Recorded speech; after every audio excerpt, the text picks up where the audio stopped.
Lots of blood and gore. 5, 6, Freddy's goofy tricks.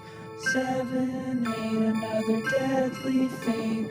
9, 10, never podcast again.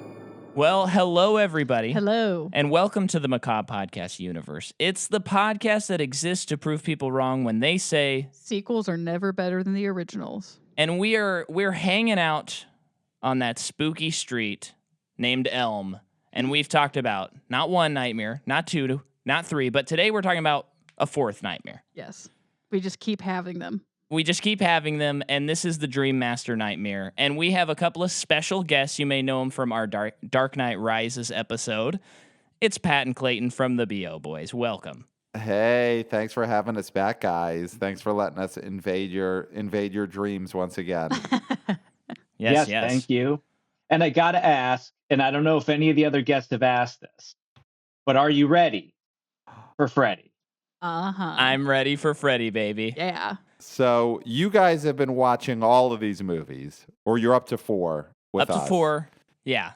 Not to make you backtrack over things you already covered, but how was 2? I haven't watched 2 in so long, and I know that's like a notorious one. 2 is one of the funniest movies I've ever seen.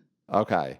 It is so fun to watch. That one thing that we have definitely realized in going through Nightmare is even if the movies aren't good, they're still so fun to watch. Yes. Yeah. And they're all so short that Yeah. it's like icing on the cake for us.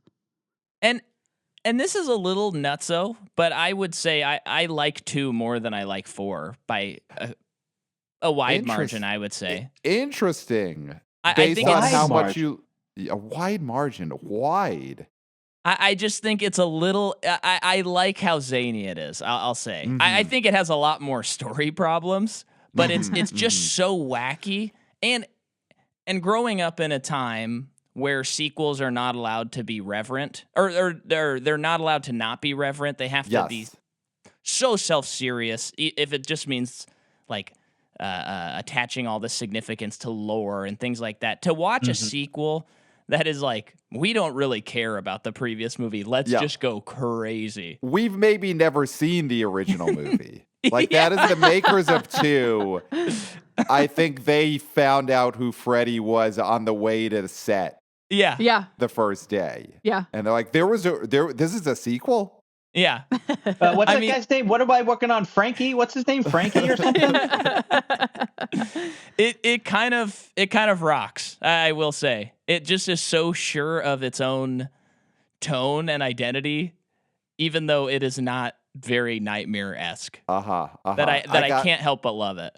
I gotta rewatch it. Yeah, I mean, I don't know if I've seen 2 as an adult. And I've been an adult for a long time now, unfortunately. So I haven't seen 2 in a long time. Well, big recommend, especially it's October. So if you have, I don't know, just throw it on. It's like we said, it's short. Yeah. Because they all are. And it's just a fun time. Yeah. And it's on HBO, which it's on HBO. Part 4 is not. It's somehow Part 4 is the Yeah. hardest one to find of all these movies. It's crazy. The remake is on there. The Jackie Earl Haley one is on TV. Every single one of these except Dream Master is on a streaming service. Amazing. Yeah, I don't get that. And I didn't realize that until we went to HBO and I was like getting ready to queue it up, and then I'm like, crap. Yeah. And then had to do the old YouTube rental. Yeah, the old YouTube rental. That's how they get you. Get you Freddy's every still time. got to get a piece. But I would love to hear both of your relationship to the Nightmare on Elm Street franchise and this movie. Sure. So Clayton, why don't you go? You I feel like you've got a real nightmare story. Yeah, I mean, well, it's just my life was a nightmare story, but this is a separate nightmare story. I was a scaredy cat as a kid. I hated scary movies. I wouldn't watch scary movies. And I was like notorious among the kids in my class for being afraid of scary movies. Okay. And they were as respectful as young kids would be about such a thing. But I remember vividly having a sleepover at my friend Robbie's house. And Robbie was the kid. I don't know if you guys know the kid who his parents were divorced, so he always got like the best shit. He always got like Yeah. the new game system and all the stuff to make up for his dad not being around. So I never met his dad once, but I would show up and see like, oh, he's got Dreamcast. Oh, his dad must have come to visit. And so we were having a sleepover, and his mom, Robbie's mom, loved me because I was really respectful and opened the door for her and stuff. And she like tried to protect me and everything. And we rented 2 movies one night for the sleepover. And I can't remember what I can't remember what the first one was, but the second one was Freddy's Dead: The Final Nightmare. Wow. Okay. And not this movie, but so his mom, Robbie's mom, makes an announcement at the beginning of the party, and she's like, "We cannot watch this movie until Clayton goes to sleep." Putting all of this pressure on me, and I'm looking, I'm like, holding my collar out like I'm Rodney Dangerfield. I was like feeling the heat there. So of course, like we watched whatever the action movie was beforehand, which I got into, and then I immediately like laid down. I was like, guys, I'm going to sleep. Watch this, and I wasn't asleep. Like I had my eyes closed because it was like 9 o'clock. Yeah, and so I was pretending to be asleep and trying to like zone out from it. And it was like half an hour into the movie, and Robbie's mom smells a fish, and she's like, kind of sees like my eyes a little bit open or whatever. And she's like, He's awake. He's awake. He's awake. You guys stop the VHS. Stop it. Stop it. And I'm like mortified. And I was like, no. I was like, you guys can watch it. It's okay. I'll be fine. I'll be fine. So that's my big Freddy memory in general. Other than, as you guys know, probably doing this, he became such a pop culture icon. He became the good guy. He became the guy everybody was like hanging out with and rooting for. Yeah.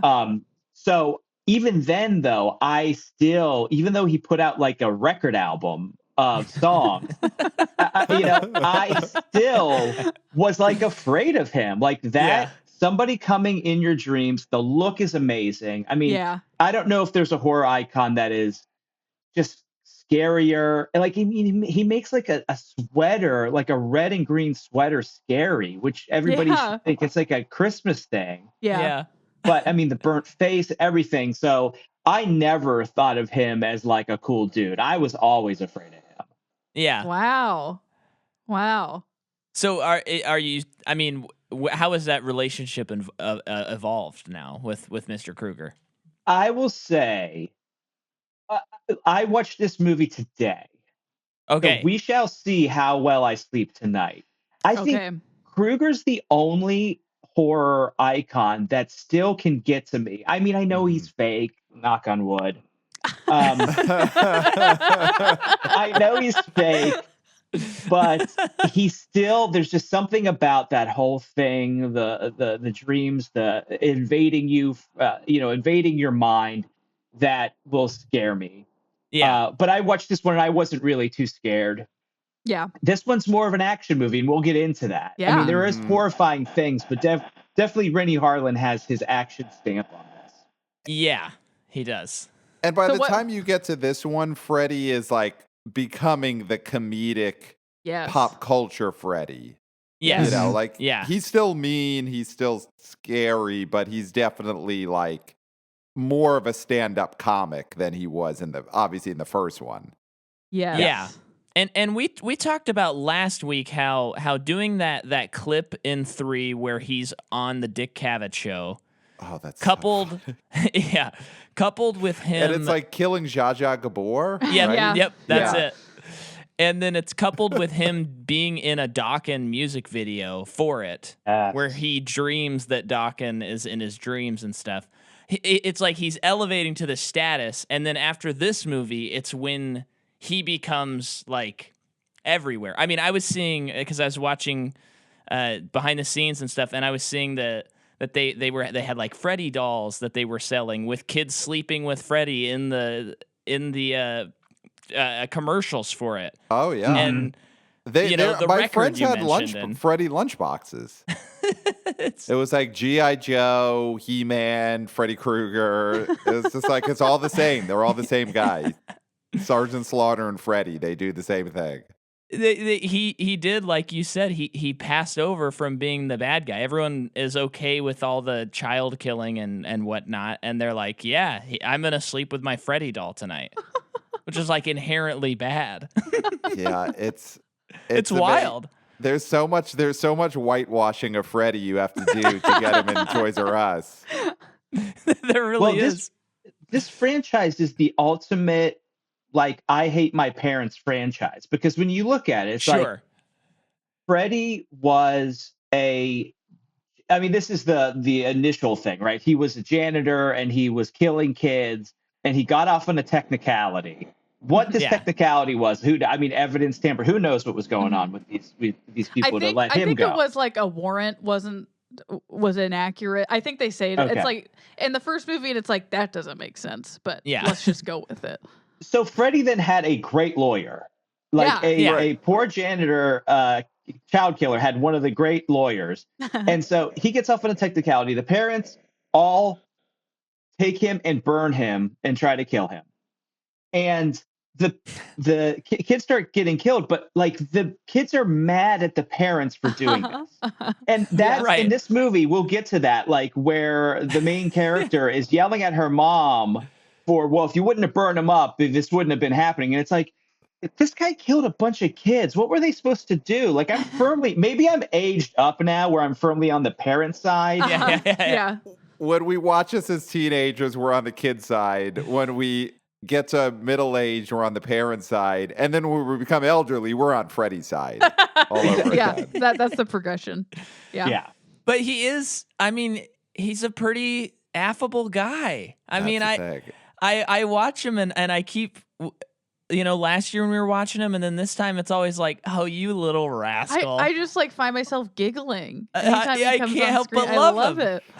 Well, and he's an artist. I mean, that I think is what, because I love horror movies, but I do have a hard time watching like Friday the 13th sequels or like Halloween sequels, because they're just so, all they do is stab. Like Jason, like a crazy kill is just like, he'll stab you through the chin this time, or he'll lift you and cut you in it. But like Freddy creates short films, like because in this one he literally does. He brings you into the movies. I mean, that's what's great about the Freddy movies, are that he is creating full, like, avant-garde art films in each one of his kills. So that's, you just respect him so much as a creative person. Mm-hmm. I think one of my favorite kills is in the next movie with the comic book. Oh, yeah. Stuff. I think we rewound it and watched it again. We did, and then our friends came over that night, and we were like, "You got to watch this scene." Yeah, and it's not a very good movie, but when I see Freddy turn someone who likes comic books into a comic book panel like page and then shred them, I can't help but think it's a great movie. That's why these movies are so watchable, because like even though the heroes are never compelling, other than part 3 with Patricia Arquette. The first one, I mean, Heather Langenkamp is an icon, but the heroes are never that compelling. It's not like we're watching John McClane in a Freddy movie, right? And the background stories are always whatever, and it's like everything in between the set pieces usually stinks, but the set pieces are so good, and there's always like 2 very good ones in every movie, and then like 3 pretty good ones. Right. Totally. Right. Yeah. I mean, I've never seen a little child hands ripping apart a man before in my life. Mm-hmm. Nope. And I was happy to watch it again. Yeah. And I will watch it again before I die, I'm sure. Yeah. It's kind of the best. I mean, that's what is great about like the Saw movies or the Final Destination movies, is like the stories are bad, but the kills are big set pieces, as opposed to like Jason or Michael Myers, where in the end, all they could do was like stab you through a wall or stab you through something else. And not to downgrade them. I'm sure you have a lot of listeners who are freaking out right now. I know Jason does more than just stab you through a wall, but to simplify it. Yeah, He's sometimes no he fun. rips you apart. Yeah, he stinks. Freddy rules. Freddy's so awesome. We just watched our first Friday the 13th movie ever in our lives, and it Uh-huh. was Jason Goes to Hell. Oh, And that one was very supernatural, and we were very Yes. confused. And we watched it for another podcast. Like, we didn't just randomly decide to Yeah. watch that one, but That's gosh, the we one were that confused. ends with Freddy's hand coming up and Yeah. dragging the bat. That's actually not a bad one. That's the one that's like a body snatchers movie, right? Where Yeah, it's like it is. Jason goes from person to person. It is, yeah. So, but for people who've never seen it, my only relationship to it is like people have sex and then they get killed, I think. That's And it was just like, this is a wild ride. Yeah. We have a very different view of Jason from the people who saw those first couple of movies. Yeah. Mhm. oh yeah, that is the most un-Friday the 13th Yeah. Yeah, that's what we've been entry told. of any of them. Yeah, that's such a bizarre one to start with. Yeah. That one feels like one of those movies that was like, oh, we have this script for a body snatchers movie. Can we refashion it to be a Jason sequel? You know, And the it's like studio the said Super yes. Mario World of the Friday the 13th movies. Yeah. Or Super Mario Brothers 2. You know, we all know what I mean. We all know Yeah, what I mean. yeah. Let's jump into how this movie was made. Mm. So, Dream Warriors really, this like officially puts New Line Cinema on the map. Mhm. Like they got a foundation, they got the framework. They're getting ready to paint the house. Things are looking good. And so they see this guy Rennie Harlan made this movie called Prison, and he did it on a $1 million budget and did a lot of set pieces, effects kind of things. And they thought, okay, let's have this guy come in, and he meets with Bob Shea. And Bob Shea leaves the meeting, and he's like, this guy can't really speak English. We can't work with this guy. Mhm. He's a Finnish guy. Okay. But I just don't even understand this. But Rennie just kept showing up at New Line. Oh. And just kept showing up, and he was, according to one of the producers, always wearing the same clothes and smelling worse and worse. Oh, interesting. And That's- so Man, the 80s. Just get hired by just showing up with shit in your pants. it seems like they were like, oh, this guy, he really needs a job. Uh-huh. Like, you know So they what? just Let's give him this movie. job. Okay. So they begin working on this movie. And on the behind the scenes, no one had any idea why Patricia didn't sign on for this movie. Oh, okay. And they were all kind of like, I don't know. England said she might have been too busy. She was getting a lot of work. And then the actor who played Joey, he said that her agent asked for too much, but it wasn't even that much. Mhm. But then in 2017, Patricia Arquette answered it. And she said, they asked me to come back for 4, but at that time I was starting to break into kind of meatier roles. I had just done a movie of the week about teen pregnancy called Daddy, and I was really liking getting deeper with my work. I love the horror genre and the Freddy franchise, but I was chomping at the bit to try other things as an actor. Okay. There you have it. Yeah. And so they start filming the movie, and then the writer's strike of 1988 happens. And so they make up a lot of this movie as they're filming it. Wow. Wow, could you tell? And I mean, honestly, could you tell? I don't know. It felt like a Freddy movie that was written by union people with a lot of time on their hands. As far as Freddy movies go. I mean, Yeah. yeah, I mean, I wouldn't have guessed that. If No. you Yeah. had asked me and given me a list of the movies I had seen, I would have probably guessed 5 or 2, Yes. not yes. 4. I will Yes. say, this is the second time we've seen it, Yeah. and I liked it a lot more this time than the first time. And I don't even think I hated it the first time, but I think I liked the story more than I thought I was going to this time around. Okay. There's issues, of course. Yeah. But I do kind of like the idea of Alice using the strength of everybody Uh-huh. to take him Mhm. on. I kind of Mhm. like that showdown. It amounts to that, but I don't know. Yeah. Do you guys think this movie would have been different if they had gotten Patricia Arquette back to play, what is it, Kristen? Yeah. Was the character? Yeah. Because in I- this movie, yeah. Kristen is they got to kill her off pretty early and they move on. Mhm. I feel like if they got Patricia Arquette back, I mean, she wasn't a big star then, but I think they all knew like that was a big character. I think she might have been the final girl I think so in too. this movie too. I don't see why she wouldn't be. And it is Yeah. in this movie, it is very strange. I don't remember her dying. So when she's thrown into the fire, it's like, I think she'll make it. And then she Right. just died. And Yeah. it's like, now we have this other girl who's like a Carrie in this movie. Yeah. Yeah. Like, Mhm. I do think that's weird. And they It- like literally just pass her power from one character Yes. to the new character Yeah. in the middle of the movie. Like, no, literally, she just sends her power in a ball out of her hand and gives it to another character. Yeah.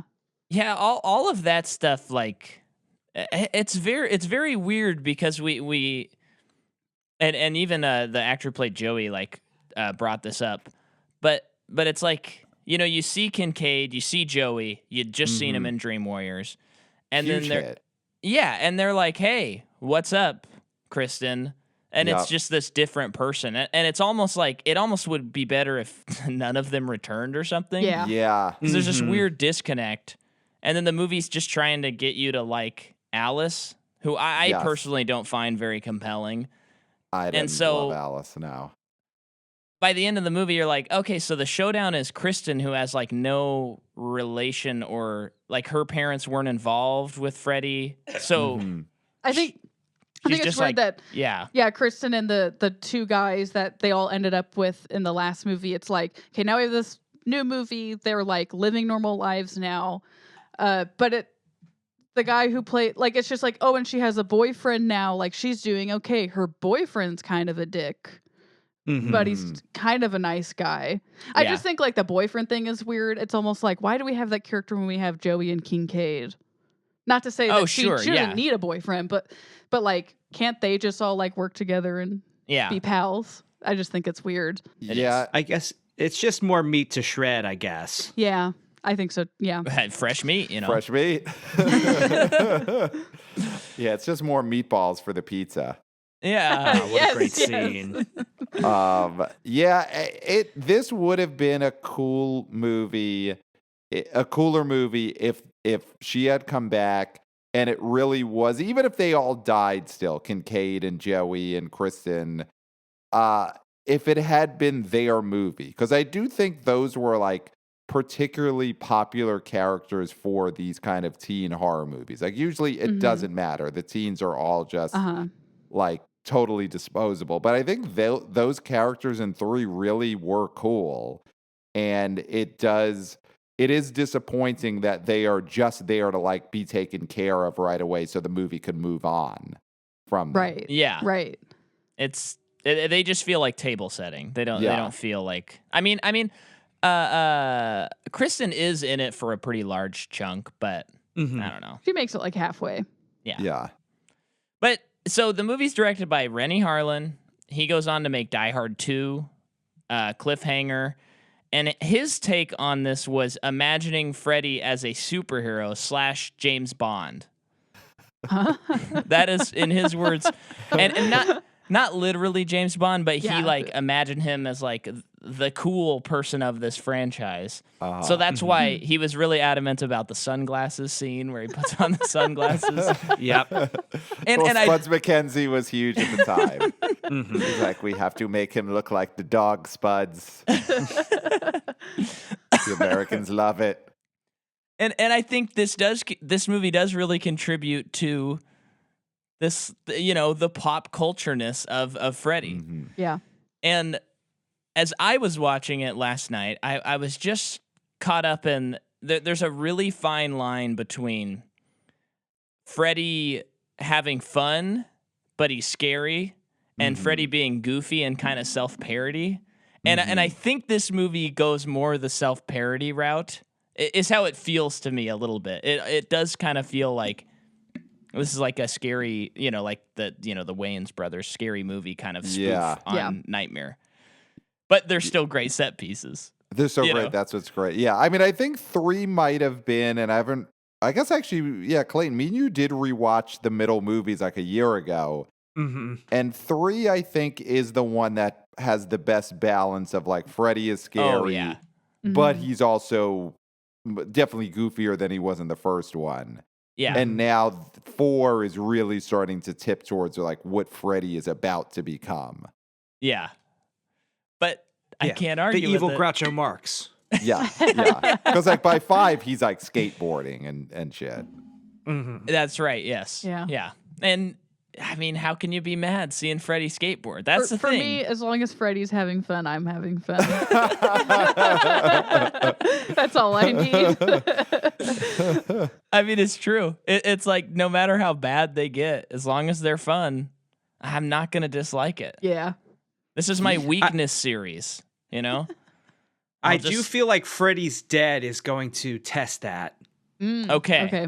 That I was the do one we think, not stopped to at and we haven't spoil. watched it. Is But- Freddy's, which is the one with Roseanne and Tom Arnold? Is that Freddy's Dead? Is that 6? Freddy's Dead, yeah. Okay, that one's really bad. And that one Uh-oh. that's the one that I feel like I had seen a lot of as a kid other than I actually did see the first one first. Okay. And then I feel like the one with Roseanne and Tom Arnold I saw a bunch of times just because like we had that on VHS. Like I had to rent the other ones away from on cable, but I had that one, so I think I rewatched it like a bunch of times in like a week. Yeah. Oh, sure. And it's just really Roseanne? bad. Yeah, Like Roseanne is it. Roseanne. Roseanne, Isn't it? Roseanne. Oh yeah. Wow. And her then okay. husband Tom Arnold, which I was like did a not big know that. cameo in '93. Like that was kind of Yeah. a big deal that Freddie Yeah. got to rub elbows with them. Mm-hmm. Wow. I can't mean, wait. this is actually making me more excited for this famously bad movie. Yeah, that one is pretty rough. I think by then, that's the one where they really didn't have very creative set pieces. It was a lot of like, are you scared of chain link fences? I'm gonna take you to a place that has chain link fences everywhere. And the teenager's like, oh my God, my biggest fear, chain link fences. Wow. But 4, that's the one we're talking about. 4. Yeah, This yeah. one's pretty good. So the screenplay to this movie is written by Brian Helgeland. I don't know how to pronounce it. He did L.A. Confidential, A Knight's Tale, Mystic River, and I mean, I'm sure B.O. boys remember the box office bomb Legend, starring Tom Hardy. Oh, yeah. Well, I'm thinking of- and Tom Cruise. There's Legend as well, and that is a box office bomb as well. Legend was where Tom Hardy played brothers, identical criminal Yeah. brothers. Yeah. Yeah, and if you'll recall, it's just kind of boring. It's one of those movies that kind of it's like okay, yeah. But just it get probably to like it. got him on the path to Venom, where he found more success Yeah. playing, I guess, twins. If you count Venom and the guy Yeah. you take and Eddie Brock as twins. Yeah, the two of the same character in a Yeah. way, yes. But also on screenplay duties is Ken and Jim Wheat, who did, of course, Ewoks, The Battle for Endor, Oh, The geez. Fly 2, and The Birds 2. And then the story is by Brian Helgeland and William Kotzwinkle. And Kotzwinkle is a novelist who's most known for his novelization of E.T. the Extraterrestrial. And then cinematography by Steven Fireberg, who has done Emily in Paris and Entourage. And then the music's by Craig Safan, who I am realizing now I forgot to look up his other scores, but I'm sure he has many, and I'm sure most of them are horror. Mm-hmm. The movie comes out September 19th, 1988, almost said 2088. It has a $5 million budget, although I think on the numbers it said 13, but in the behind the scenes they said 5, and that makes more sense. And then B.O. Boys. What did it make at the box office? Tell us about it. I mean, let me think off the top of my head. I think this made like 48 or 49. Let's see on the numbers. It made Pat, you are nailing it. 49.3. 49. Wow. Opens at 12.8, made 49. It is amazing that one is the pinnacle of the original series. You know, because I would say the original series is the first one in 84 all the way through Wes Craven's New Nightmare in 94. And 49 million is part 3 made 44 million, part 4 made 49 million, and then all the rest were significantly lower. And then Freddy vs. Jason in 2003 got up to 82 million, but that one's like an outlier. That's a stunt. So of the original series 1 through 6, 1 through 7, whatever, this is the big hit. This is the height of Freddy. Incredible. Yeah. Incredible. I mean, it's definitely the height of these type of movies too, because I think right after this is when they really start to peter out, like that. Yes. 89 and then early 90s, that's when the horror movies start to be, the slashers really go into a rut. And it basically, that's the period that allows for Scream to make fun of all of those movies. Because they're in just such a downturn after the end of the 80s. Well, this is the year that the Fresh Prince, DJ Jazzy Jeff and the Fresh Prince released Nightmare on My Street, 1988, which was a huge cultural moment. Yeah. And it just shows you how big that Freddy was as an icon. You know, people were writing songs. I mean, the Fat Boys, they wrote the song about him too. You know, but I mean, that was that just shows you in 88, one of the hottest rappers and DJs in the world were doing songs about Freddy. Yeah. It'd be like if Dua Lipa was doing songs about Jeffrey Dahmer. Yeah, I guess so. I guess Jeffrey Dahmer is currently the Freddy of our times. Yeah, without the wisecracks, but you never know in the next series because they're going to do another one. They got to. It's too popular. Yeah. Yeah. Or I guess if Dua tapes, Lipa was doing songs about Barbarian. Sure. Spoiler alert, if she started talking about Mama, you know? Right. Yeah, Freddy was huge, and then Nirvana came in and just wiped Freddy off the map. Well, can we talk really quick about the soundtrack since we're talking about the production? Yes, please.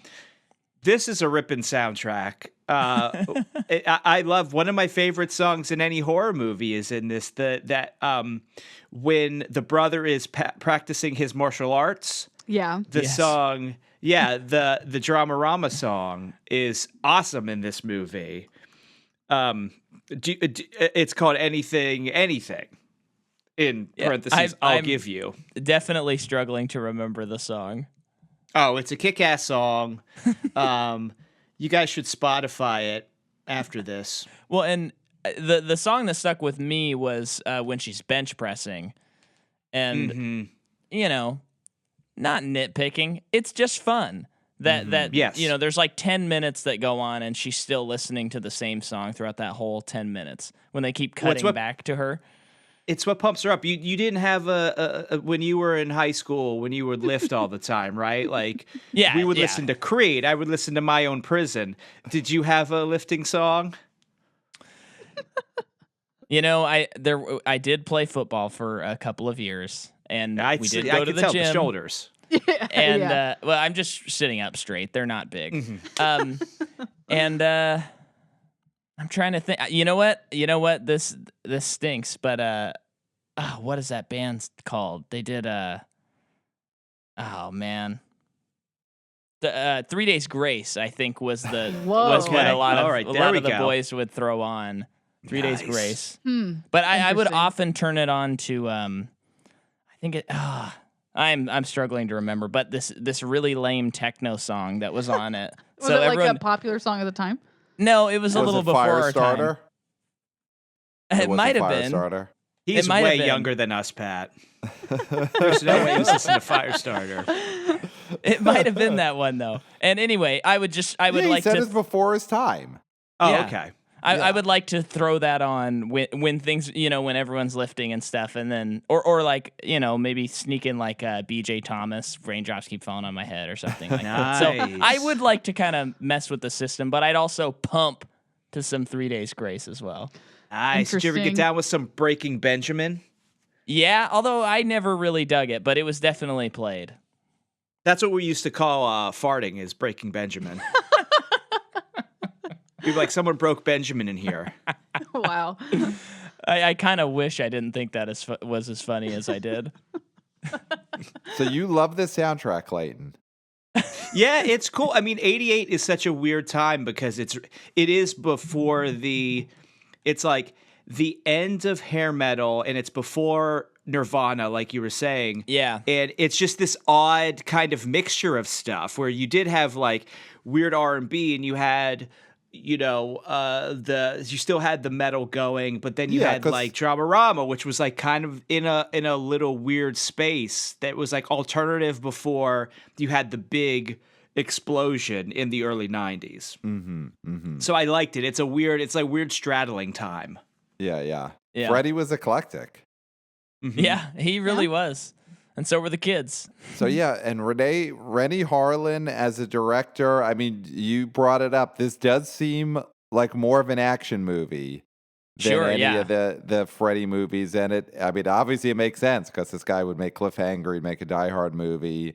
So, I mean, I think he does a good job in this. Like, I don't really see it as Freddy as James Bond, but I mean, he does a good job of just like creating cool set pieces other than the karate death. I think Rennie Harlan kind of just, he didn't give it his all on that invisible Freddy karate fight. That must have been like a budget thing, right? Well, I can confirm that it was. Okay. They had no money to dress the set or anything, so they just kind of threw up some stuff. And in their words, were like, we'll just kind of make it, give it a Japan feel and like a Japan feel. They just like hung tablecloths off of like C-stands. And that's supposed to be his dream dojo. I know. That shows a lack of imagination on his part. Yes. Yeah, I guess it's on the character. Yeah. I like that Freddy wouldn't even appear in that scene. Because Freddy is just like, this is too lame. I can't be associated with this low level of nightmare. Yeah. So I'm going to just send my glove to do this. Yeah. But the Freddy face will not appear in this bullshit fake karate scene. He's like, you half-ass the set, I'll half-ass my presence. Yeah. Exactly. Yeah. So that must have been a situation where they were like, guys, we forgot to kill one of the kids. Yeah. And if we don't kill him, man. Yeah, it's a writer's strike. There's like a script supervisor who's like, oh, we didn't kill Todd or whatever that guy's name was, Ricky and it's like, if we don't kill him, then that means he's a final girl, and then we're gonna owe him a bunch of money, and so we got to kill him. It is so wild, and I think that just right off the bat, there's so many great karate things you could do. I mean, what if Freddy was like a Wing Chun dummy? And he's fighting it with, those wood posts and stuff, and then those posts turn to claws and start shredding him. I mean, it could have been so good. Wow. Yeah. What he's a punching bag, Yes. Opens his mouth and board? He goes in. What if he's a board and Freddy karate chops him in half? Oh, that would have been awesome. Yeah. And then his guts come out. Yeah. Yeah. That'd be cool. And at this point, Karate Kid had been out years before. He could have turned the kid into a fly and done the catch a fly with his scissor hands instead of the chopsticks. Oh, I mean, that's. I guess Freddy wasn't doing like full-on movie parodies. Like that's not just karate. That's like Freddy being like, that's true, have you seen this movie? He's not Seltzer. He's not Seltzer to Freeberg. Right. This isn't Freddy movie. Yeah. It's still a pretty darn good idea, though, I gotta say. Yeah. That's like the only like super lame set piece in this, right? I mean, because Kincaid gets a decently cool set piece when they. Yeah. I love that part when he's in the junkyard maze. Oh, I love that. Zoom out, and it's like the whole world. Yeah. I mean, that is cool. Like that's awesome. Yeah, he's like on the junkyard planet of this dreamscape. I love it. Yeah. It's so cool. Then it's like, but then Freddy just kills him by stabbing him in the belly. Yeah. It would have been cool if that kid just had to live in that maze forever. That's like more Black True. Mirror than Freddy, but Yeah. Freddy Well- almost went there. I see what here we go. If we're pitching here, is Freddy comes down and he stretches him into a car and then he puts him through a compactor. Oh, Yes. That would have been Yeah. cool. He'd be like a flesh car. Like he would just be like, it would hurt so Ugh. bad because he stretched him into a car like frame, and he'd be like, oh, it hurts, That'd be cool. No, but the Junkyard Maze was so awesome. That's the thing. It's like you gotta love Freddy because he's He's so an artist. creative. He's such an artist. It's like he must think about these so much, and I love to just see when the inspiration finally strikes him, and he's like, "Oh yes, I got to go in this kid's nightmare now. I've got it." Well, I guess, yeah. I mean, he has so much time when people are awake. Yeah, if probably if he's 16 hours targeting or specific so. people Yeah. too, it's like all he can do is just dream it up. Yeah, it's right. He's always writing. He's Yeah. inspirational. Like when you're awake, Freddy is writing. Do you think he storyboards? Oh, definitely. Yeah, But I don't think he storyboarded as much for this one. But for Yeah. 3, he was storyboarding Uh-huh. for sure. Mm-hmm. That's cool. Oh, they got to release that someday. Just Freddy's storyboards Yeah. from the I mean- boiler room. We found all of his storyboards from classic and unused nightmares. I mean, genuinely a great coffee table book. Yep. That'd be That amazing. That people would be buy good. that. Oh, yeah. If they're buying Freddy dolls for their children, I think they'd buy a coffee table Yeah, book. true. Yeah. Well, why don't you hit us with these actors? Tell us a little bit about the newbies. So Tuesday Night plays Kristen. She is also in The Theory of the Leisure Class, Mistress, 2000 Malibu Road. Are these horror-looking movies? Because nobody knows who at these Yeah, movies yeah. are. Some Okay. of them, it looks like she's in a fair amount of horror Yeah, still. okay. And then Andrews Jones plays Rick, her boyfriend, who I had to look. I'm sure looked it up the first time I watched it, and I had to look it up again. He looks so much like a Culkin that it's like, is there a chance? He acts like a Culkin as well. He just is so much like Kieran to me. Mm-hmm. He's not, of course, And he's pre-Culkin. and he's pre-Culkin, but I just had like maybe, Yeah. But he is also in The Demolitionist, also Voodoo, just a ton of more horror Okay. stuff. And then let's see. Oh yeah, Alice is played by Lisa Wilcox. She's in the next movie, of course, but she's also in Star Trek: The Next Generation. She's in the Bill and Ted Excellent Adventures, the show. Cool. Oh, okay, cool. And then, like everyone else, continues to be in a fair bit of horror too. Okay. What about the nerdy one who gets killed in the classroom? Did she ever act again? She was pretty good. What was her name? Was I Oh, thought I she think it was was pretty good. Stephanie. I think it was or- Sheila. Sheila. Yeah, that was her. So that's Toy Newkirk. She's in The Commish. Oh, Oh, the TV show. Yeah. Michael Chiklis. Oh, I used to love that show. It was I've it was never about heard my of it. people. It was Mhm. just some Italian. It was about a like some Italian police commissioner or whatever. But the opening credits were mainly him making a sandwich in his kitchen. Can Like, it I was the impact?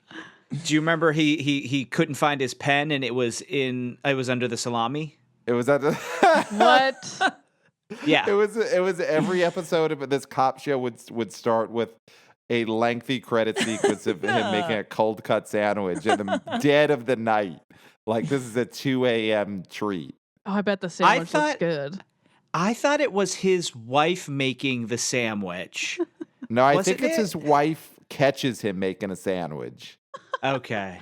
Yeah. And this Wow. is the commish, okay, right? This is the commish. Yeah. I have to see this later. Well, I it's just gotta even pull this up to remember. It's even funnier because Michael Chiklis, the star of the Commish, ended up being the star of The Shield, which is one of the most edgy Right. cop shows ever.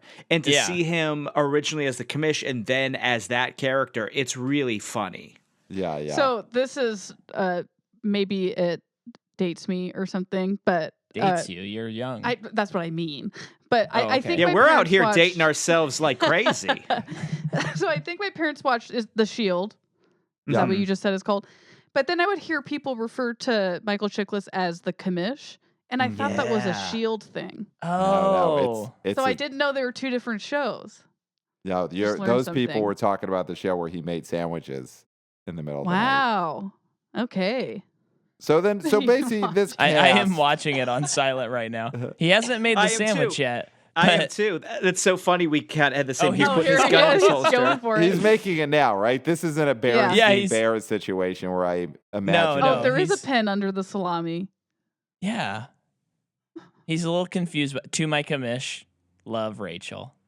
Is in on the Oh, it's a pen. gift from his Uh, wife. And his His wife wife- is like, "You got the gift. I That's- hid it in so your his wi- salami." His wife knew the only way I could communicate with this man that I've been married to is to write notes for him under cold cuts. That's What a- wild. That's sweet. And I can only that's- imagine what the theme music sounded like. I'll have to check that out later. Oh, a it's great like show. a jazzy type of. It's great. Yeah, you got to listen Yeah. to Yeah. it with full audio. Was Um, it a comedy show? It was No. like light drama. Yeah. Okay. It was an hour. It was Mhm. it Oh, was okay. Prestige TV in 1992.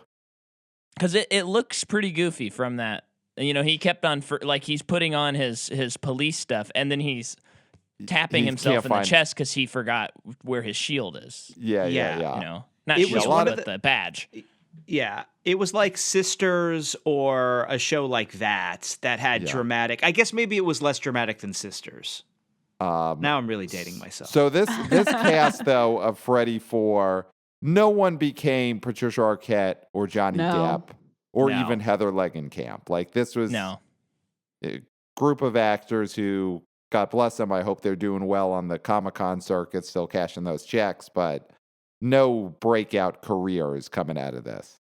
No, I did just randomly see a picture of all of the girls in the Nightmare movies that included Tuesday Night, but Uh-huh. also Patricia. Well, no, I don't think Patricia's in it, but all the other ones, and that was fun to see. All these middle-aged ladies. They probably were at Comic-Con or something. Right. Oh, and they like But- pose together. yeah, Oh, that's it was a cool cute. picture. I can dig that. It's tough for Tuesday Night had a tough situation replacing Yeah. Patricia Arquette. Yeah, it's a thankless task, but Yeah. somebody had to do it, I guess, Yeah. unless they yeah. wanted to wait another year. I really wonder because I feel like the dub, I guess, of people talking was just so weird in this movie. That I just wonder how her voice actually sounded during Yeah, filming. the dub 'cause was some, very strange. some in of the this lines movie. were delivered, and I mean, it could be her too, but it was just like that is truly bad. Yes. Mhm. The way Yeah. you said that.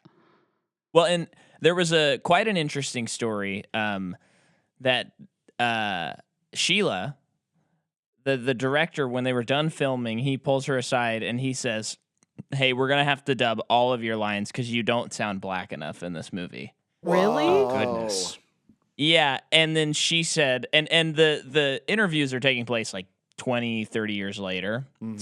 So she's talking about it now, and she's like, and you know what? That kind of pissed me off. So I told him, I confronted him about it, and then they went with how she had performed it, and then the movie came out, and in the thing he goes, I don't really remember saying that, and she says, well, I would deny it too if I had said that. Ha, ha. And then after the movie came out, she was getting a lot of praise for her performance. And according to her, he went up to her and he was like, hey, I'm sorry. Thanks for calling me out. You were right. Wow. Oh, that's nice. So, Yeah. and he said that then, at least, or like right after the movie came out. So Yeah. But then now in the interviews there, he was like, I don't remember saying that. That sounds like something Bob Shea would say. right. Throwing Bob Shea under the bus. Yeah. It is pretty funny seeing all these behind the scenes. And Robert Shea, I mean, he's built an empire, but he does seem like a little hard to work with. But also he's a producer. So I Right. think you do have to kind of lay down the law. But the directors are always like, oh yeah, and I had to appease Bob Shea and add this scene to the movie or do Yeah. this dumb thing that he really wanted to do that usually turns out kind of dumb. Mhm. Like he's kind of wrong. Wes Craven he directed the first one, and then he only came back to direct the New Nightmare, right? Because he never directed any of the just random sequels afterwards. No. Yeah, from what I understand, they would usually talk with him. But, Okay. It was always like, we don't like your idea, Wes. Yeah. And I don't know. All I hear are good things about New Nightmare, but please don't say anything. I don't want to spoil it. I'm very excited to watch that one. It's good. New Nightmare is pretty good. I definitely liked that as a kid. I haven't rewatched it as an adult, but I remember liking it. Yeah. I liked it as well, yeah. Yeah. But let's dive into this movie. Oh, let's do it. I mean, we've already been diving, but let's continue to dive. Last time we went with an Edgar Allan Poe quote. This time we're leveling up and we're going Job 4, 13 to 14. Is how this starts. And then we're seeing the kids doing all the chalk on the sidewalk. And this is Kristen. Yeah. And she's in like a dreamscape. Yeah. A cool moment where she opens a door. And she tries to leave, and she's still in the house. Yeah. I'm always a fan of that sort of nightmare-y things where like the layouts are moving and changing. And basically she's convinced that Freddy is around, and she calls Kincaid and Joey, and they go down to the boiler room, and they're like, look, it's cold. It's fine. All of this. And then the dog Cool. comes out and bites her because she brought the dog into the dream too, right? Yep. Yeah. Oh, Yeah. that was the big mistake. Yeah. Don't ever bring the dog in. I mean, the dog That dog fucks digs them up Freddy. so bad. So, yeah. It's true. He doesn't just dig him up. He pisses him back to life. That's right. I Yeah. forgot. Yeah. That is incredible. Yeah. And Which- that dog's name is Jason. Yes. Yeah. What a perfect tease. They're like, Let's 10 start years setting from it up now. this will pay off. Yeah. 15 years from now. I know. God, they waited so long. Yeah. So, I mean, how old were you guys when this one came out?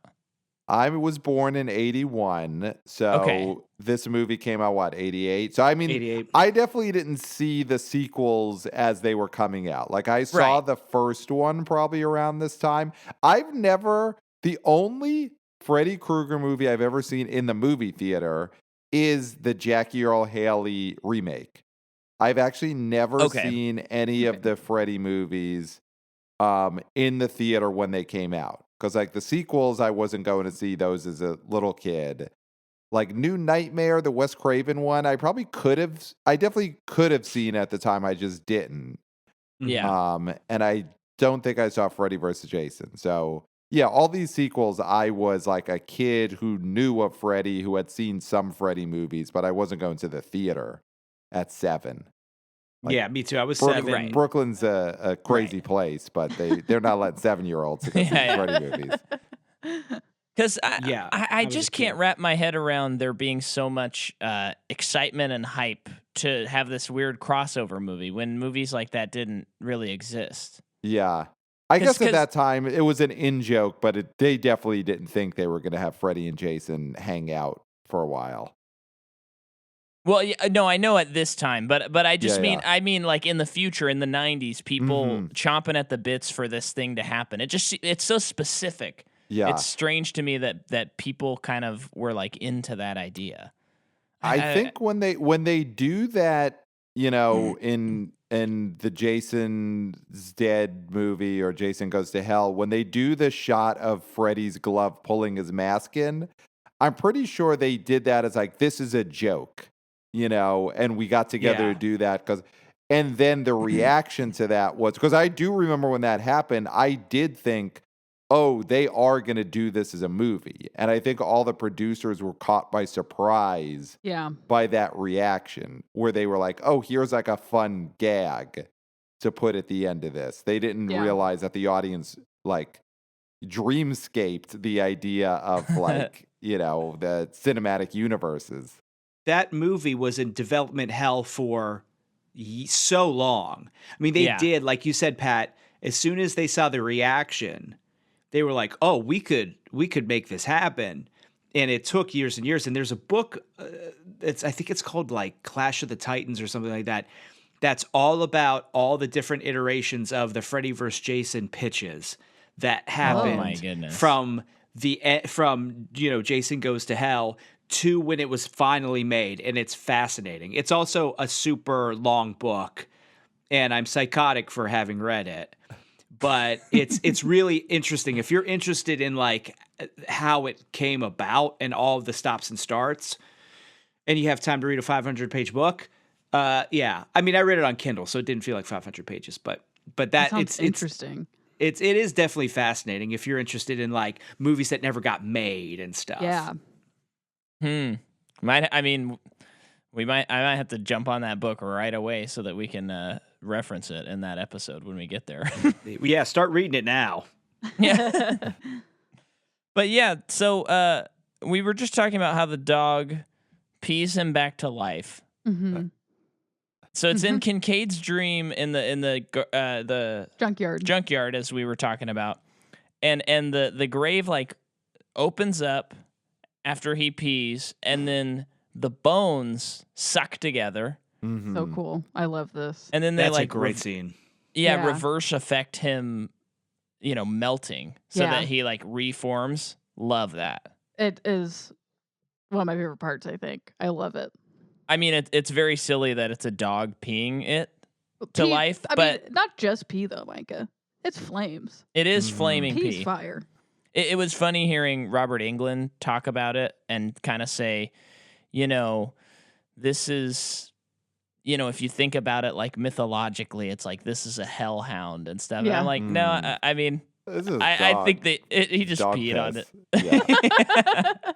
Yeah. I'm glad you are happy with that, Mr. Freddy, but it's silly. You of all people should know that. Yeah, that's the moment when it has to become clear to everyone that like Freddy cannot be stopped, because if a dog peeing could bring him back, Yeah. there is nothing that will keep him away forever. Yeah. Because then it's like, okay, if a cat sneezes, that'll bring him back in the next one. If like a bird shits from the air, there's like nothing that will keep him down forever. The Well, dog I wish that peed, yeah, and I he's wish back. that would have became canon, where a It's dog animal peeing is expert. the way to bring him back. So everybody on Elm Street has to keep their dog from peeing. Yeah. Yeah. So you got the no sleep in and the no dog peeing. So it's a bunch of stuff that you have to not have them Yeah, do. the home prices are going to really go down there. But then we're introduced to who I dubbed Carrie Girl until we got her name, Alice. And I actually remember her having like telekinetic powers. He really thought she was Carrie. Yeah, and I just remember it being like a total Carrie ripoff. It's not. It's just more the look. And Yeah. then she does have like mental flashes, but It's like daydreams. yeah. You And, may also be conflating that, even though you have not seen any other Friday the 13th movies other than Jason Goes to Hell. There was a blonde girl who had telekinesis in one of the Friday the 13th movies, The New Really? Blood. Yes, she had actual Jeez. telekinesis powers. What a What? weird. How did that franchise be a franchise? I mean, they just had a guy with a machete. They had to figure something out.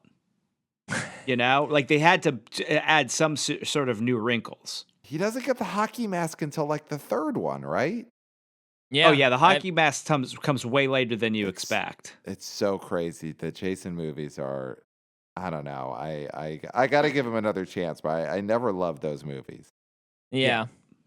I don't know. That'd be a tough one to cover on the podcast because there's too so many. Yeah. And there's so many nightmare movies, but there's so much fun stuff to talk about. It's not And too there's bad. not as many as there should be, considering Sure. how, like it is a little as much as any franchise that has like 8 or 9 movies could feel short. It does feel like there should be like 14 to 20 Freddy movies Mhm. Yeah. in the time that Freddy has been popular.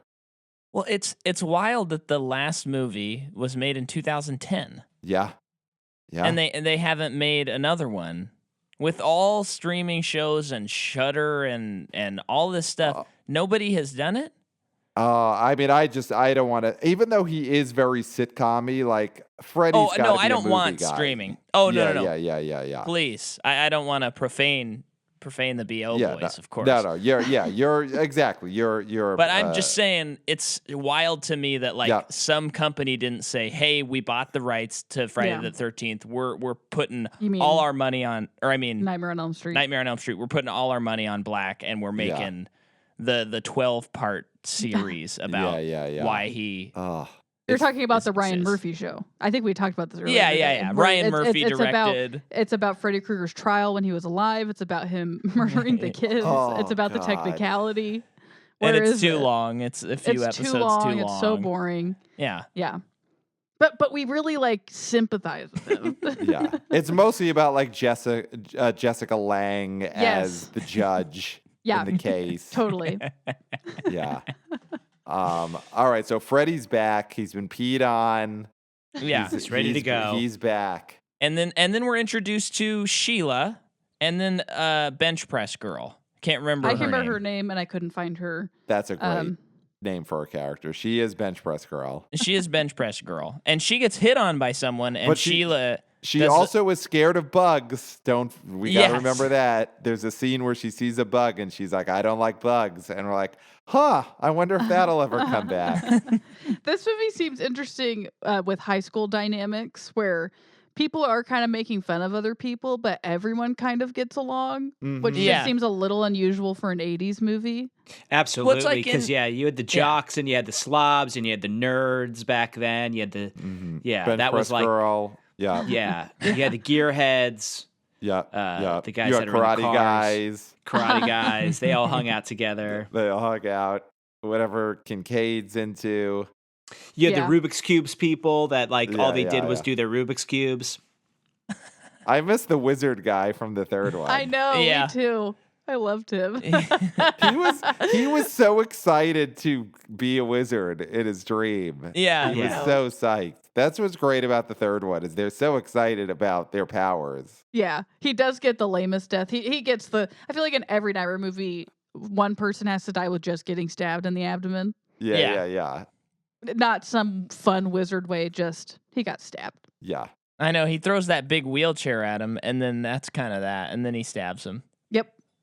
But he got to be a wizard for a couple seconds. Yeah. Good for him. Yeah, that's true.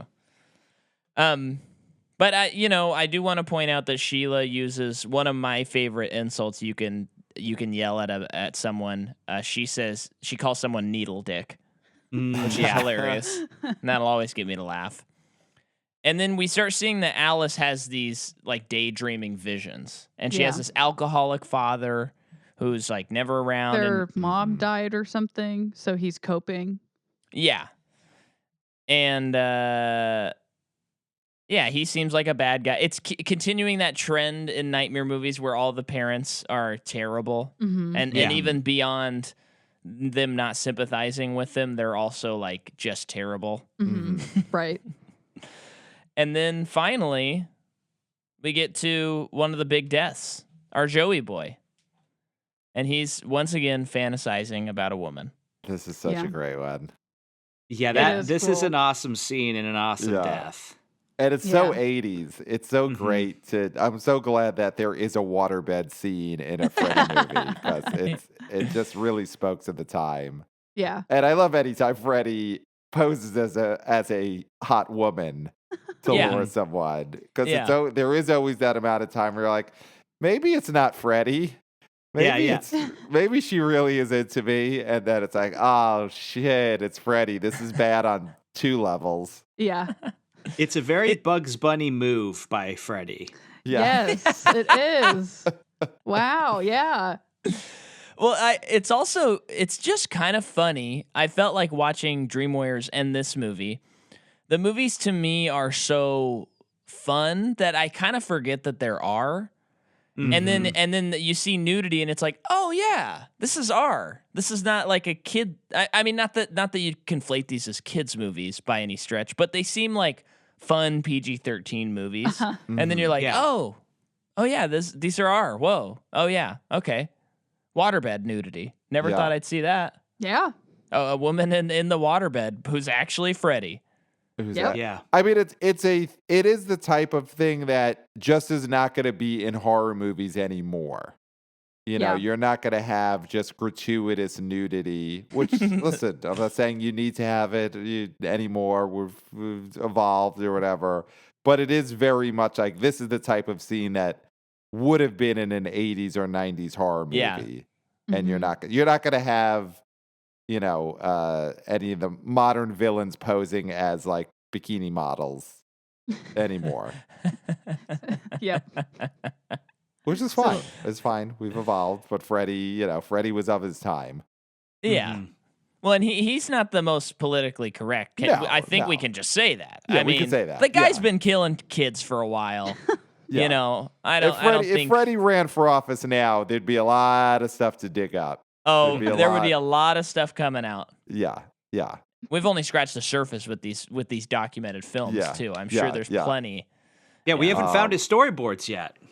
We haven't. Oh, but once we find those, And it's probably best if we don't. But yeah, Now- this is a cool death. I think he gets a fitting death. Like, again, I wish the kids from 3 had been in the movie longer, but yeah, he gets a very appropriate death. This dude had to die trying to get laid. Mhm. Yeah. That was Yeah. just his thing. Now, did any of you know anybody who had a waterbed? I know you guys probably are too young. That might have not even been a thing for you. But my think cousin my had a sister waterbed. had one. Your sister had one. Your sister had a waterbed? I think she did. I Well, mean, she's listening, so she Rebecca, can let us know. Give me a text. I don't know. Yes. I didn't know anyone with a waterbed. But your cousin had one? My cousin had a waterbed, and I was so excited. I would sleep over there, and he was like the older cousin. He was the cousin that was like, I think he was like 10 years older than me. So he'd be out or like he'd be doing something, and I would get to like sleep in his bed when he was like gone, and it was a waterbed, and I was like, oh, this is awesome, and it's also the worst sleep of my entire is it life. bad? It's not great. I mean, I don't understand. I mean, it's such a cool novelty, but to sleep on it every night, it's just you can't find like purchase. Yeah. You're on water. You don't want to always be moving while you sleep. No. I like to be able to be like stationary at some point. Yeah. It's such a good idea, though. You know. Yeah, Wasn't I mean, it it's an claimed it was- idea. it could be good for your back, or it was. Well, I don't know. But I just think it'd be a good idea to open a store in LA and give waterbeds to people like, say, I don't know, Barbara Streisand. And like maybe it'd be a great way to maybe meet someone, fall in love kind of thing. Oh, yeah. That sounds like very it. romantic. Yeah. Well, you know Like what they it don't could have be ahead. enough of is places for people to play pinball. We should And open a that could- pinball arcade. Wait a Yeah. second. Yeah. Yeah. Now we're cooking with gas. These are good ideas for Freddy. Freddy invades Paul Thomas Anderson's nightmare.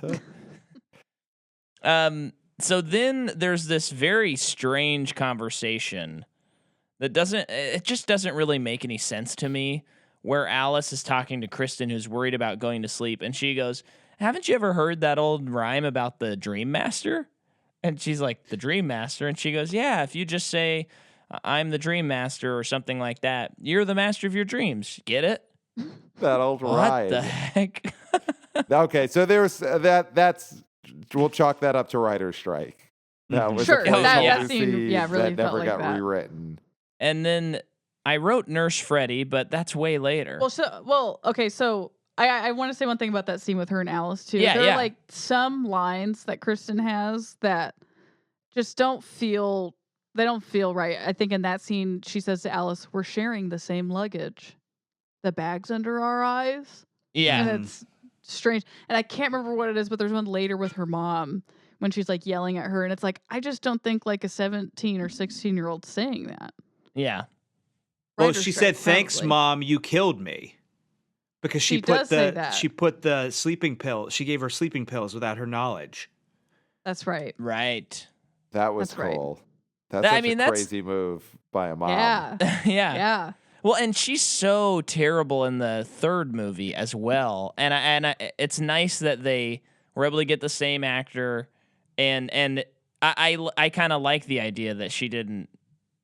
She just thought her daughter just had a crazy stint and never believed any of it. I think I like, with having this character in this movie again is so, I thought it was great. Like, she's still a terrible person, but it's almost like she thinks she's doing the best thing for her daughter. She's like, I'm just trying to be a mom. I'm just going to drug you because you need sleep. Yeah. We already went through therapy. We're fixed. So just get to sleep. Yeah.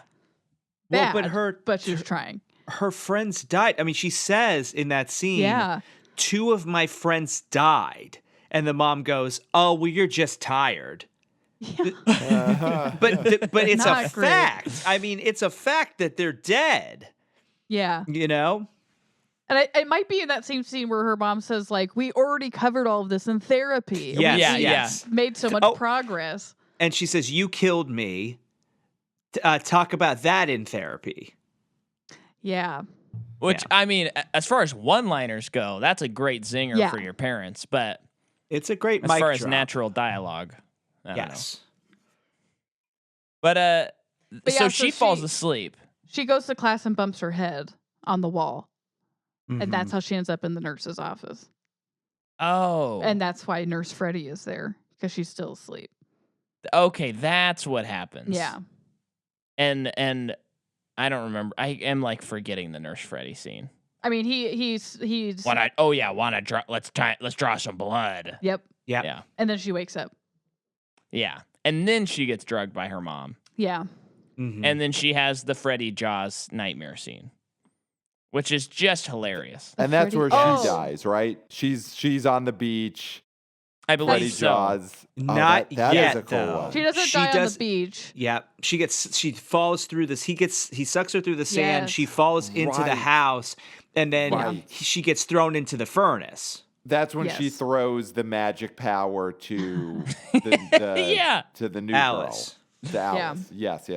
Okay. The sand sequence is awesome. The Freddy Claus as Jaws. Yeah, so I guess Freddy does some movie parodies because that was I guess so, yeah. that was. I know it's a shark. Sharks are a real thing, but like that's a Jaws. Yeah. parody Yeah. He's seen Jaws at that point. It was such a big movie. I mean, that's to show you. I mean, we're the BO boys.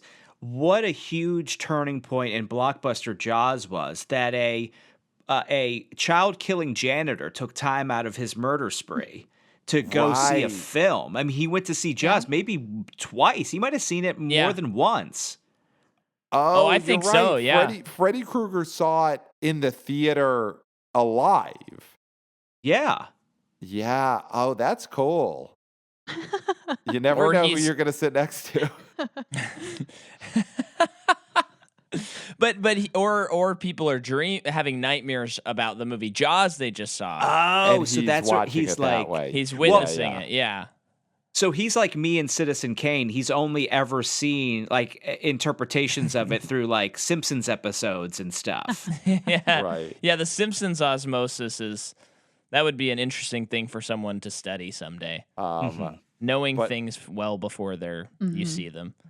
That the pulling her through the sand into the house, into the boiler room, that's so cool. I mean, it really is. Like that's the thing with these movies is you never are going to get sequences like this in other slasher movies.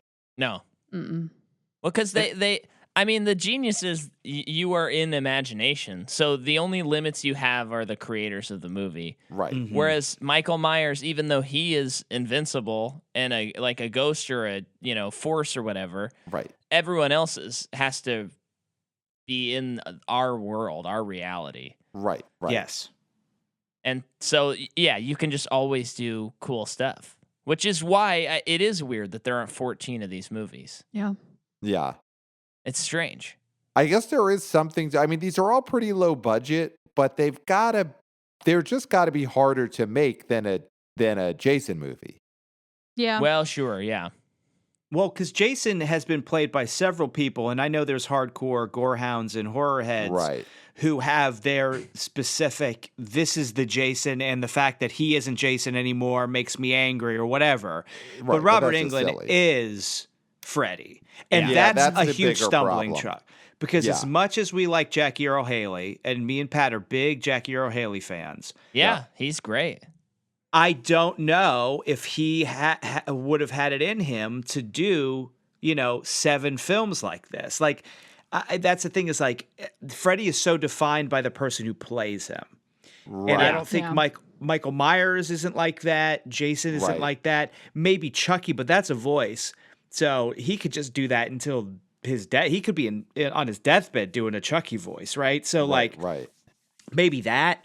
But I think that's the big stumbling block. That's true. He's the one horror villain. I mean, that's what you're seeing with the Saw movies. Is they just have a hard time redoing those because the actor is like 80 and died in the second one, and it's been hard to make those sequels. But maybe animation is the way to go. I don't know, but there's got to be someone out there who could become the new Freddy. You're talking like straight animation, right? You're not talking CGI. No. It's got to be Yeah. like yeah.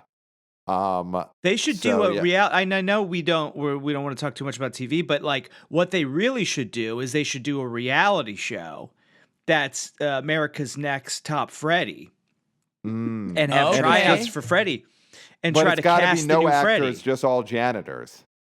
All janitors. Yeah. No, you can't have one IMDb credit. Yep.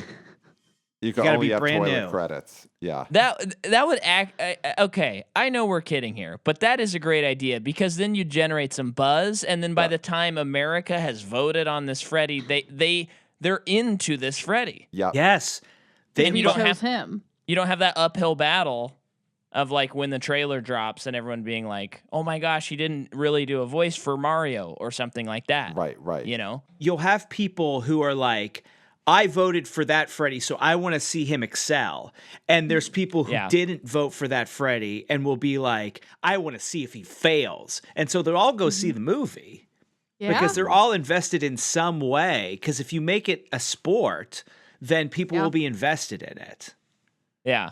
And you know who's the judge of it, the whole thing? It's Robert Englund. Robert Englund. God, he's still alive. That's right. Mm-hmm. Good for him. Actually, I wasn't sure. Or he's actually, dead. He was but- in Stranger Things. Oh yeah, he was in Stranger Yeah, Things. he's So I didn't know alive. he was alive. Good yeah. for him.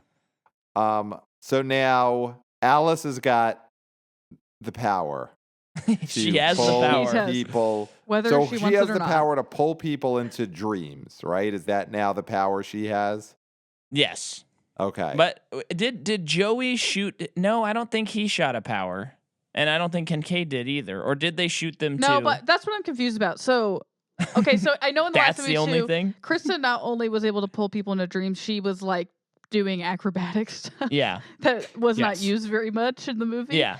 So in this movie, she gets her powers, and it feels like she channels her brother's powers somehow by the end of this movie. Yeah. When he dies, she gets his nunchuck powers. Mm-hmm. I guess. Well, she Definitely. gets every. Okay. I think because she's the Dream Master, her next level is she sucks up all the powers of the friends who died. Right? Yeah. That's what it is. Yeah. Which, okay, I think that's the big problem with this movie, to me, or at least her as a hero, is she keeps accidentally bringing her friends into dreams, and then they get killed. So it's like coming up soon is the nerdy friend, right? She Yeah. Right. brings her into a daydream. Freddy kills her in the class. So she keeps getting her friends killed and then taking their powers, and that's like such a non-heroic move to just I keep guess. accidentally fucking your friends over and then stealing from their corpse. I guess because there's the scene when Freddy pulls her in the movie theater, and then we have the fun pizza. But doesn't Oh, he? God, and that then it whole opens in sequence on is awesome. the bench press girl, and he says something like, "Okay, your shift's over," or something like that, because she did what he wanted her to do, which was like give him the next victim. Yes, Oh, he yeah. was using her powers Yep. to find the other kids. Yeah. Mhm. Yeah. To get soul food, Mhm. Yeah, There you go. yeah. Absolutely. I which is love a great soul food. pun. Yeah. How has there not been a Bubba Gump shrimp-esque Freddy's Soul Food restaurant? I don't see how that's not possible. How are there there just aren't a lot of movie themed restaurants that are specific movies as far as I can understand it. Well, Freddy was one of the partners in Planet Hollywood, I think. He was, yeah. It was Schwarzenegger, Stallone, Bruce, Freddy and Chucky. And Freddy and Chucky, yeah. Yeah.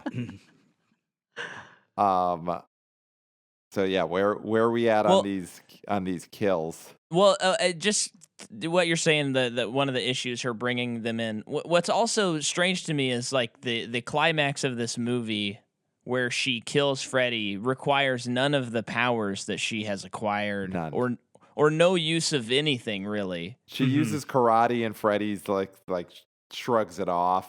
Like she beats the shit out of him for like 8 minutes straight, but he's Freddy. You can't kick him to death. Yeah. Yeah. And there's no like, oh, I found the power that was hidden within me the whole time, and I should have been using that. She just like, check out this mirror. Yeah. She just is like, I remember the rest of that riddle now. But I mean, it's the idea, and I'm probably reading too much into it, but like look in on yourself and see the evil that you are. Yeah. Look in this mirror. Well, and the idea, according to the producers, is when she looks up at that choir, it is as God is like endowing her with the power to let Freddy see his evil. Oh, wow.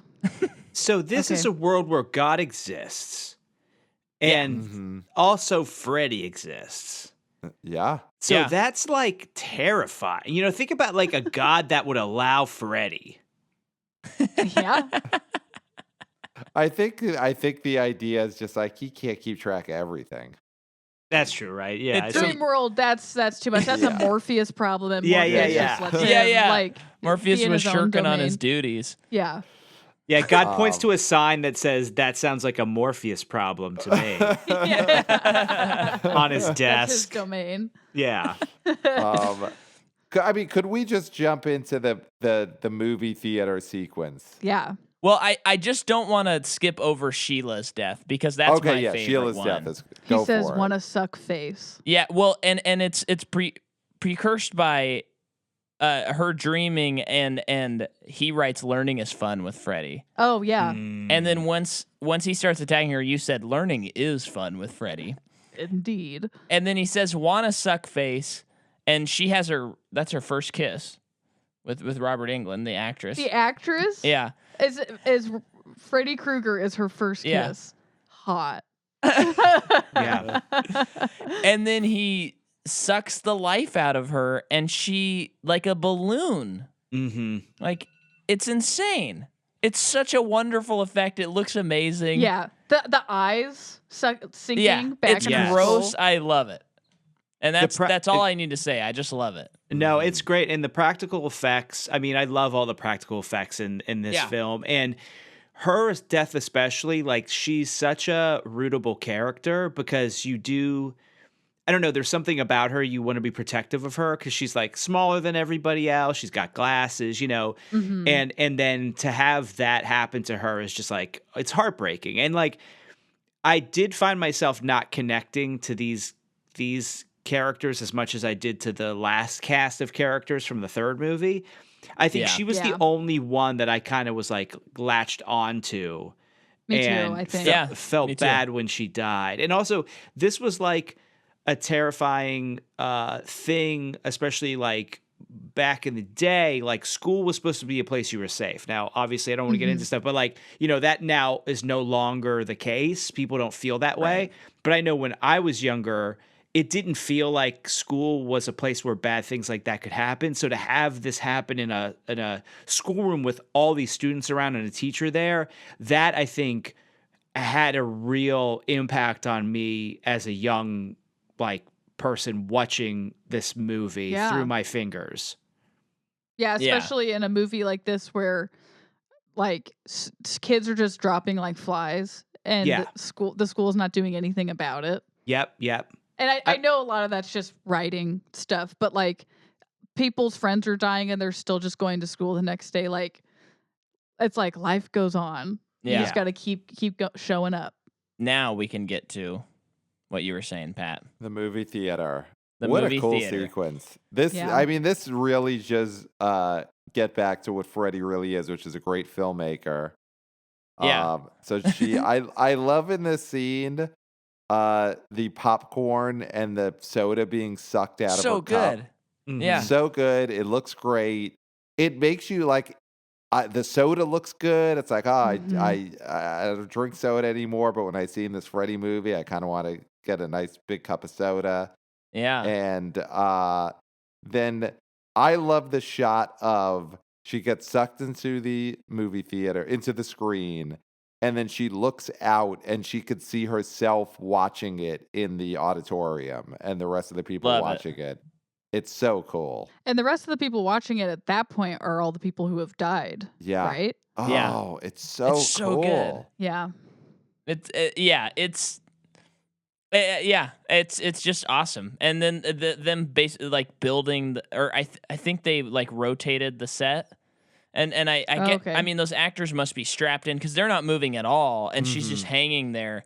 And Yeah. it's such a weird perspective. And I love Wow. in these movies because they are all practical that I find myself like, well, how did they do that? And I'm like sitting there like, is this a fan situation? Is this Yeah. but those people are still strapped in and like oftentimes there's at least one set piece that I'm like, I don't know how in the world they pulled that off, but it's so cool. The answer in these is usually they just had a teenage actor be hung upside down. Right.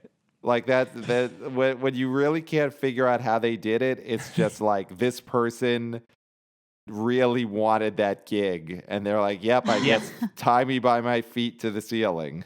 Yeah, Yeah. think And about the I'll act. most irresponsible and dangerous way you could do that, and that's Right. probably how they did it. Yeah. Yeah.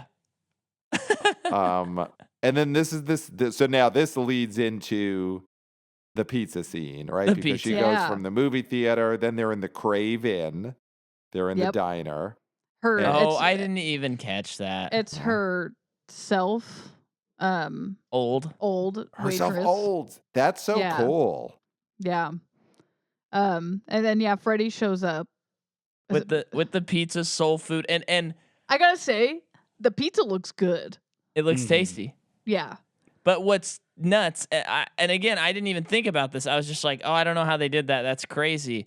But they built like a huge pizza and put the actors' faces, like the Yeah. actors are in the faces and they're filming them. That's I mean, nuts. that's so much for like 3 shots to But it build a looks so giant good. pizza. And it's amazing. Mm-hmm. And when he eats the meatball, oh, it looks so gross. I don't know. It looks a little bit But good. like a juice comes out of it that doesn't look normal. I don't know, Yes. man. That pizza, I'm ready for that pizza. Ready for some soul food. Do we think that's how Freddy eats his pizzas? He's like, he doesn't eat the slices, he just picks the toppings off. Well, with him being such a creative person, it's probably different. He probably doesn't have a single thing twice in 1 week. Yeah, It's yeah, always yeah. different. He eats his pizza from the middle somehow. He does. Yeah. Yeah. Also, this diner's serving pizza? It's a nightmare. Yeah, that is funny. It is a nightmare. Yeah, because diners have everything on the menu except for pizza usually. Uh-huh. Right. Yeah. Right. You'd think it'd be like a soul hamburger or chicken tenders or something like that, but Yeah. or like a pancake. It's everybody's face all flattened. But I can't argue with the pizza. I love it. No, Yeah. it looks great. Freddy's just like, this is what I wanted. I wanted yeah. pizza. Yeah, that's what he gets. So, But I also do think in the 80s, there were 2 things that were huge. Pizza and Freddy. I mean, I think pizza's always been huge, but 80s, I mean, you think of Ninja Turtles, you think pizza was... Domino's comes to prominence. Yeah, the Noid, which we all were taught Right, to avoid. The Noid. Yeah. Yeah. I think pizza was at its all-time high in the 80s. So you had to have Yeah. pizza. Pizza was having the best week ever. Mm-hmm. I love it. Yeah, so what's the next big set? Because no one dies in this set piece, right? This is No. him No. fucking with her So- some more. Oh, well, this is when it opens in on the bench press girl. Oh, and he Yeah. goes in there. this is And- the best. This is the best kill. It's One of the best gnarly. kills of the whole series. This is so awesome. See, this is so great. This is what I love about the series because it's like that's not my favorite kill, but I think we've all said different favorite kills for this movie. Mhm. I mean, that's great. This That's what one, you need. okay, so Bench Press Girls sequence is so awesome because Yeah. he fucks her up in two different ways. Like Yeah. so she's bench pressing, and then he bends it so that he breaks her arms like forward. So like her Yeah. arms Yeah. just break. So he just gives her like this nightmare. What's interesting about this is like a nightmare thing that could happen in some way if if you're engaging in sports. Like you could break your arm. Obviously, he Mhm. breaks both of them completely. And then also this sequence is intercut with the time loop, which is so cool. Yeah. So that's Yeah. that's what's her name again? Alice. Alice. Alice. I think it's Dan. Alice and Dan. Yeah, Alice They and keep Dan. being in this time loop where like we've got to go to the diner. There she is, and just like over and over again, just finding themselves in the same spot, not realizing it. And then Freddy turns Bench Press Girl into a cockroach because she hates bugs and is scared of them. And instead of Freddy turning himself into a bug, he turns her into a bug. Yeah. And she dies because her just bug skin peels off. Oh, when her face slides off. Oh my Oh, God. man. It's so brutal. It's so brutal. Yeah. Like, And just then- kill her with her own arms when her arms break. I know. It's like, he's like, I know you have two things about you. You like bench pressing and you hate bugs. And then when he squishes the cockroach motel and all the juice just flies out of it. Oh, Yeah, that's a so lot great. of goo in a roach motel for a roach motel. Yeah. Yeah. I mean, crazy. And- I think that's the best kill because it's so long, and having the time loop thing intercut with it is just so fun. Yeah. Yeah. Well, and when they finally get out of the time loop, Mhm. the crash they have is insane. Yes. It looks so good because they crash into Freddy in the middle of the road, but the camera cuts to straight on seeing the crash and there's nothing there. Did you see when you were looking up stuff like how they did it? No, and I forgot Okay. to specifically look that up until this moment. They But- just put a teenager there and killed him. Just some teenage actor. They're like, run him over. yeah. He wants the part, run him over. If he lives, he could be in the sequel. We'll paint him out. Yeah. But it's truly, I don't know, that kind of blew me away. Like I can't imagine them being able to pull that off in 1988. Yeah. I mean, this movie is, if anything, a great demo reel for Rennie Harlan. Like when Yeah. you look at it, you can see where people would want to hire him to do films because of just the inventiveness. And obviously there's, it takes a village, as we know. But he was the head of the snake. And this is there's some really cool action-y set pieces, some cool grotesque body morphing, and I just think it's a great showcase for him. Yeah. It's no wonder that he's able to just have a illustrious career after this. We're getting close here. Alice gears up finally. Dawn wakes up in surgery and says, Krueger. And Krueger says, well, it ain't Dr. Seuss, which is the best line. I love it. And then they land in the church. Well, she saves him. She comes Yes. in through her window in her bedroom and comes into the operating room, Yeah. saves him, and then they go to the church, and then he starts fading. Well, I think he was actually hurt, but he starts fading, and he wakes up in the operating room, Yes. and they saved his life, and he wants to be put back under. Yeah, and I like that. I like that detail where he's you're like they need to not put him under, and then now they need to and stuff. Although there's not really any payoff to that, but whatever, writer's strike. Mm-hmm. And then they have this big showdown, and it ends with this mirror thing, as we discussed. And this is what blew my mind watching the behind the scenes. This is your favorite kill. Well, yeah, I guess if we're considering Freddy as a kill, then yeah, this is. But the man doesn't die. But they built like a huge Freddy. They did. And those people are people inside. Yeah. I mean, there's all sorts of different cuts, but the ones that are moving that have like full body, like the naked woman, which is such a, I mean, talk about an 80s thing. that is so strange. And hearing the person over the speaker behind the scenes be like, press your chest against the thing, like press your. It's like, this is wild. I don't know that this would cut boobs inside of Freddy's mutilated stomach. Oh. Yeah. And it was a little uncomfortable hearing the director discuss shooting that scene, I would say. But anyway, that it's just like a big giant, like 15-foot Freddy chest thing, and they're filming it, and then but at one point it fell over, reckless abandon, and like the person who was on the top like almost got hurt, and all these people are like inside it and stuff. Crazy. Probably the grossest one of that part is when it comes out of his head. Yeah. Oh, it's so gross. It's hard to look at. But it's just so cool because it's great. And the director was pointing this out too. It's like when you watch these movies, it's always like an outside force attacking them, blowing them up or whatever. And he was like, "What if it was coming out of him and like breaking out?" It's a great touch. It's great. I think this is a really cool idea. That it would have been nice if, in some way, the movie was building towards this being like a thing about Freddy, where maybe he doesn't want to talk about his past, or whatever it is. Like, just give some hint that Freddy doesn't want to reckon with what he's done, and then this is how he gets killed. But strike, I think if they would have had one more crack at this could have won an Oscar, because it would have been.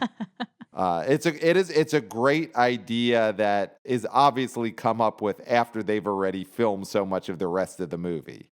Right. Totally. But I don't know. It looks the great. Movie, it looks the movie's awesome great. Effect. Yeah. Yeah.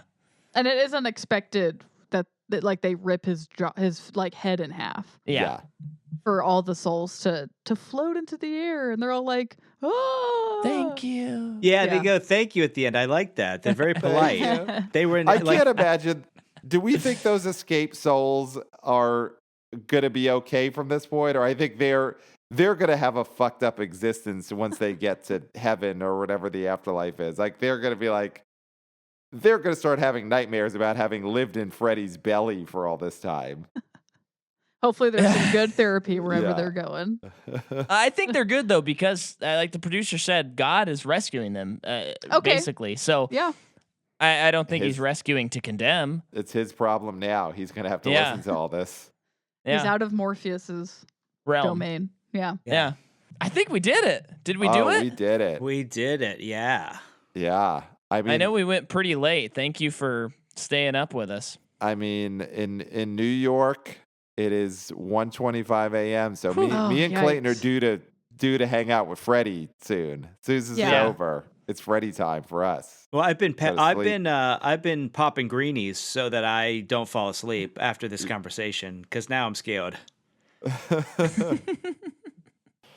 Well, I must say, before you guys plug, personal recommendation, you got to listen to the BO Boys. It's twice a week now. You get the breakdown on Monday. Then you got the Thursday or Friday preview. It's a lot of fun. Nice short eps. They've talked to the director of Barbarian. Yeah. Crazy. They talked to box office analysts. It's pretty wild. I mean, we've had Scott Mendelson, the legendary box office analyst at Forbes. We've had Jeff Bach, Exhibitor Relations Co., Brandon Gray, the founder of the original Box Office Mojo and Box Office Revival. We, all the big stars. Matt Bellany, host of The Town, the Ringers The Town podcast, was on. Yeah, must listen. So that is the place to go for, you want to hear about not just what's going to happen at the box office, but why what just happened. You know, that Yeah. we break it down, the psychology of the audiences, why this thing bombed, why this thing did great, who the movie stars are, you know, everything you need to know. If the BO boys were around in the 80s, we would have done episodes about how Freddy Krueger is one of America's biggest movie stars. Mm-hmm. Naturally. Yeah. Yeah. And I mean, I gotta say, I mean, it's a bump podcast for me now, where oftentimes when it shows up, I'm listening to something else and I go, I gotta go to the BO boys. Wow. And I'll bump it. Sorry, Nice. Mark Bump it up. Maron. Episode over for you. Yeah, I gotta go and BO then boys got Scott return Mendelson on. because I gotta know what happened and why. You know. Yeah. So It's yeah. both Did you have timely anything and else to plug evergreen. though? That's pretty much it. It's the BO Cool. boys is where everyone should head. And I Yeah. think it's important, like you said, you need to bump those other podcasts because, I mean, the BO Boys, it's a historical documentation of, you know, you've got to know your history to learn from your history.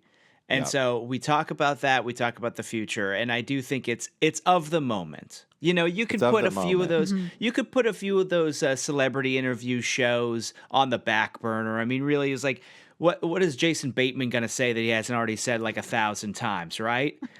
We're Yeah. of Yes. the moment. We are happening moment. now. So we are Yeah. must listens. Absolutely. Yeah. So we Absolutely. appreciate You're it. gonna say, why did Lyle the crocodile not work out that weekend? You know. I mean, he was rejected by America. He's not a movie star, Mhm. and Yeah. I think this is the last we're ever going to see of this Lyle character. Yep. Yeah. He's done. Sometimes Why America did- just looks at someone and says, "Not for me," and that's what happened with Lyle the crocodile. Yeah. Yeah. Why did I'm assuming Black Adam open kind of low? Well, Black Adam hasn't opened yet. No, but this episode will be out by then. Oh, I'm calling the right. shot. I sent you an email. Wow. Yes. Very. I sent yeah. an email with a very detailed prediction for that movie. I did some research, and I'm Well, we've going gotta low get to on that. this. Yeah. That's interesting. And Look I at saw this. that, and that it was a great email, and we were going to talk about it when that movie comes out, and I'm on board with you on that one. yeah. I think we'll see. But anyway, thank you for being on the Yeah, podcast. thank you so much. Oh, thank you for having us, guys. This It's is so a much lot of fun. Thank you for an And- excuse to watch the bench press girl get killed again. Yes. Well, and listeners, have a sweet dream. Sweet dreams. That's the expression. Good Not night. have a sweet one. Good night. Good night. 1, 2, spooky podcast for you.